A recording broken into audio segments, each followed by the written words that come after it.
Hey everybody, it's Emily at ARC Schooling, and I have yet another book haul for you today.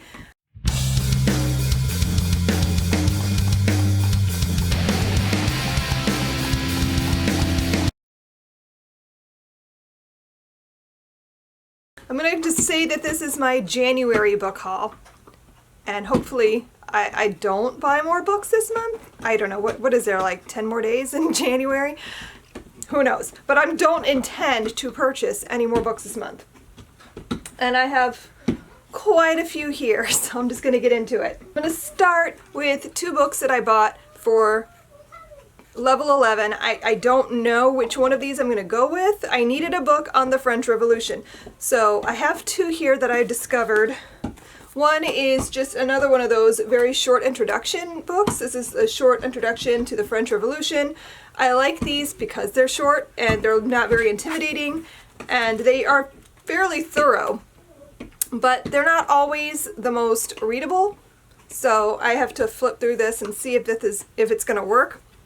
My other option for the French Revolution is Vive la Revolution by Mark Steele. This is a stand-up history of the French Revolution.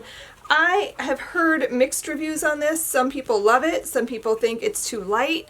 It's written by a comedian, I believe, which threw me off a little bit, but apparently it's very readable, and yeah, so I thought that might be more appealing for teens. So I don't know. I have to read them both and I'll figure it out. But if you know of any books about the French Revolution, nonfiction in particular, that might work, let me know down below in the comments, because there are not enough out there, it seems. There's either giant tomes, like literally 700 to 1,000 pages long, or these. So I don't know. Hopefully one of these will work though. I've had this in my shopping cart for a while now. It's See You in the Cosmos by Jack Chang. I really just love this book cover and the title.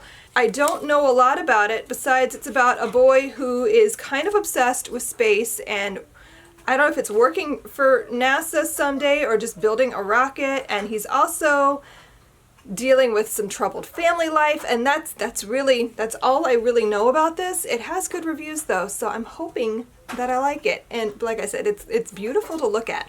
I think this cover is stunning. Something I picked up for my youngest, we had just been watching The Long Long Holiday on Netflix, which is a 5 one-hour each episode season of this French animated show. I don't know, I keep saying it's anime. My kids are like, this is not anime. So it's not anime, but it's French animation, and we can dub the English over it. So my daughter has been watching that. She loved it. It's really good. It's really well done. I even found myself like enthralled watching it. It's about a brother and sister who live in Paris, and they're sent to live in the countryside with their grandparents during the war, and their experiences. Picked this up for her. It's World War II, Kids Who Survived and Tell Their Stories. It's a National Geographic. We haven't done a whole lot with it yet, but I'm thinking if she starts asking a lot of questions, we can pick this up and read through it. It's just a whole bunch of stories. There's lots of great photography in here. So I thought it might be a nice little tie-in. It's hard to find books about World War II that are suitable for an 8-year-old, so I thought this might work for that.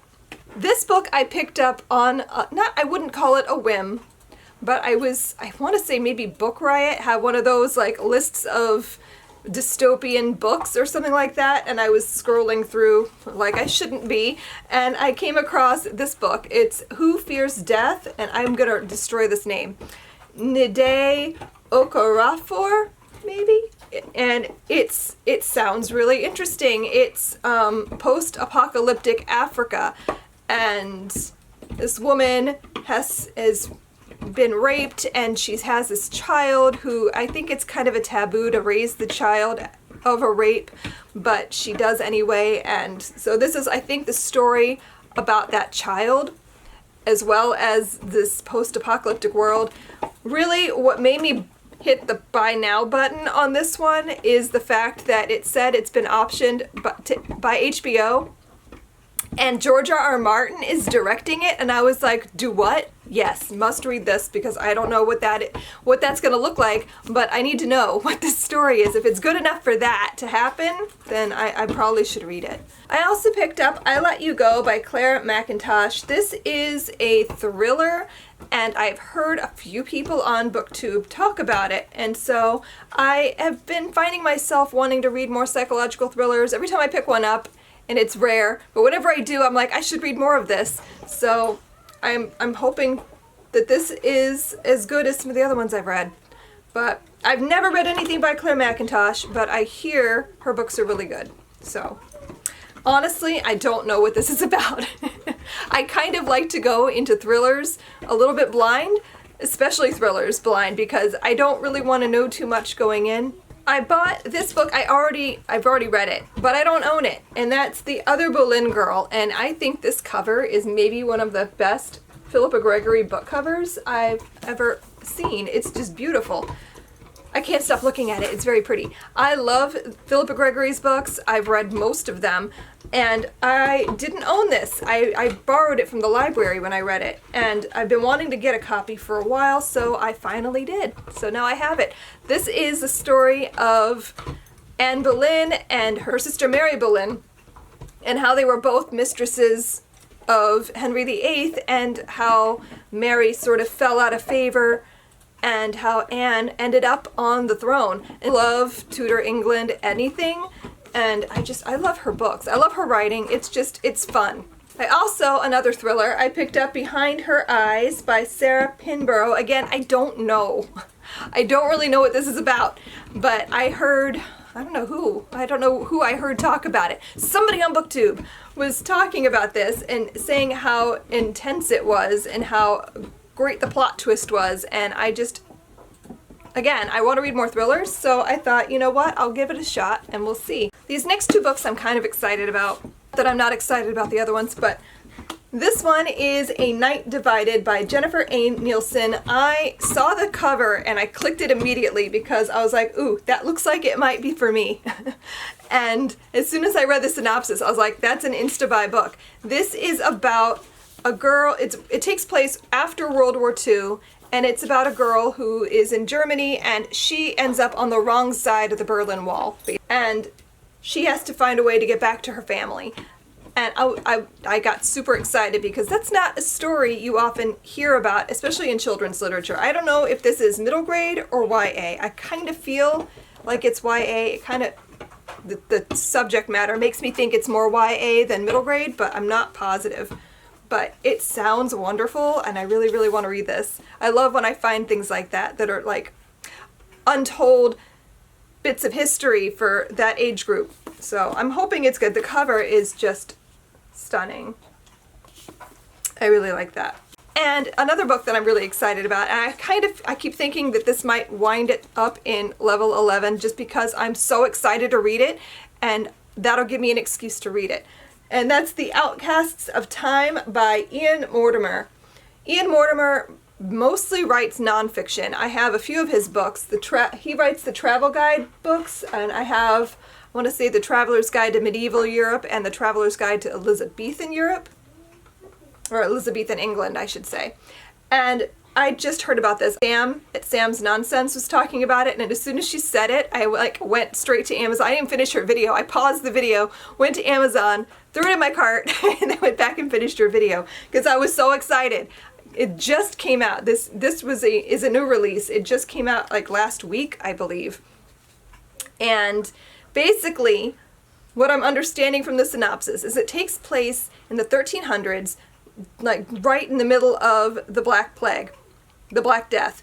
And these characters, I don't know how many, but I think there's a couple people, and they are told they have 6 days to save their soul. They can either stay where they are, and that's that, or they can spend 1 day each for those 6 days 100 years into the future. So they keep time jumping, and they're living in these different time periods, and they have to find some way to save their soul within those days.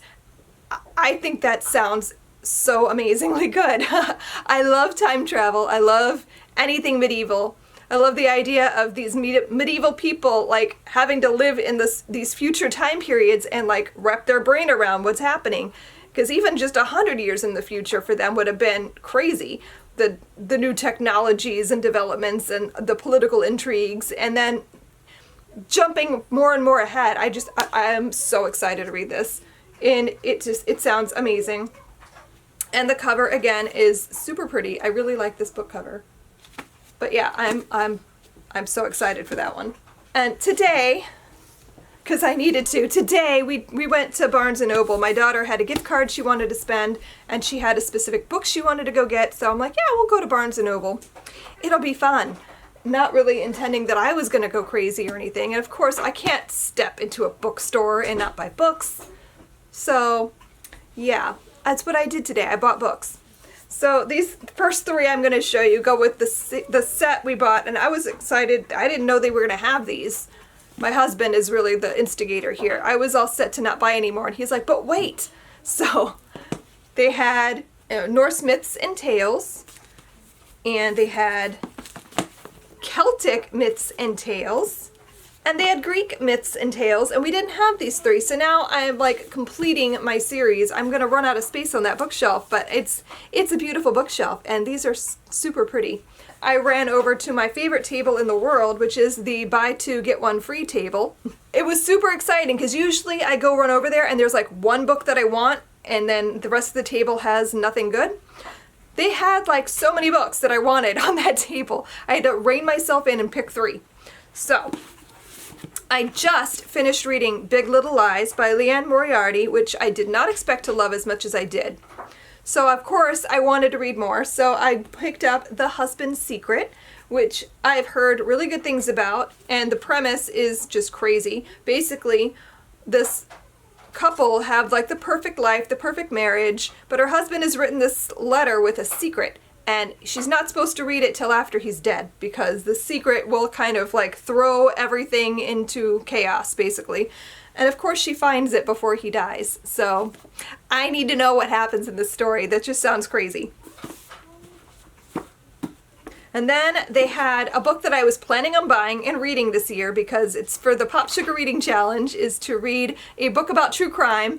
And I was really excited because on that table was Devil in the White City by Erik Larson. This is all about both the Chicago World's Fair, the 1890s, and H.H. Holmes was a serial killer who had this hotel that he built and would lure his victims into his hotel and murder them. And this story just sounds wild. I've heard this is very readable. It's nonfiction, but it reads more like a novel. So I'm really excited to read that. And then I also picked up Everyone Brave is Forgiven by Chris Cleave. And this is about World War II. Honestly, if it's World War II, I'm probably going to read it. So I couldn't pass it up. And I've heard it's brand new, I think. This came out like late last year or something, I think. I don't know. Let me see. Yeah, oh, maybe not. This is a 2016 release, so I thought it was 2017. Whatever. But it's World War II, and really that's all I need to know. And the last book I picked up, I was not going to purchase. I had to kind of talk myself into it because I'm like, I really don't need another book. But you know what? This was like screaming to me. Just, if you look at this book cover, you'll know why. But this is The Librarian of Auschwitz by Antonio Iturbe, I think. Iturbe? I'm not sure I'm saying that right. But this is basically like a book written for me. I am kind of obsessed with the time period. I as you can probably, if you can see behind me, this entire bookshelf over here is all World War II books. And actually, I have some on the other shelf over here that didn't fit on this shelf. So yeah, I have an obscene amount of books about World War II. I kind of collect them. They come to me. I can't help it. But this is a true story about a girl who risked her life to collect books and keep books in Auschwitz. That is just a book written for me, I think. So I'm really excited about this. Again, this may end up in Build Your Library level 11 because I've been wanting to find some kind of World War II book that I haven't already used somewhere. I had The Book Thief in my pile, but I'm like, I don't know if I want to do the Book Thief since I used that in the World War II unit studies, so I've been kind of leaning towards looking for something else, and now I'm thinking it could possibly be this. So yeah, I'm super excited to pick this up. So yeah, those are the books that I have purchased in the month of January. That is 1, 2, 3, 4, 5, 6, 7, 8, 9, 10, 11, 12, 13, 14, 15, 16, 17 books. Oh my gosh, I don't know if I can stack this. Hold on, wait a second. I have to adjust my piles here, because these are heavy and I'm going to drop them. Okay, there. That's all of them. So, and actually, technically, I gotta tell you guys, this isn't all the books. I have like 4 more over on the couch that I can't show you because they're for book boxes, so they're surprises, so I can't share those, but they're really good, so I'm excited about those too. So, this is what I bought in the month of January, and I'm excited about all of them. Did you get any new books this month? I'd love to hear about it. I mean, this is what I do when I'm not feeling my best too. I'm prone to going and buying things to make myself feel better, so yeah. Me being sick is dangerous for my wallet in many, many ways. So, thanks for watching. I hope you guys enjoyed this video, and I'll see you in my next one. Happy reading. Bye.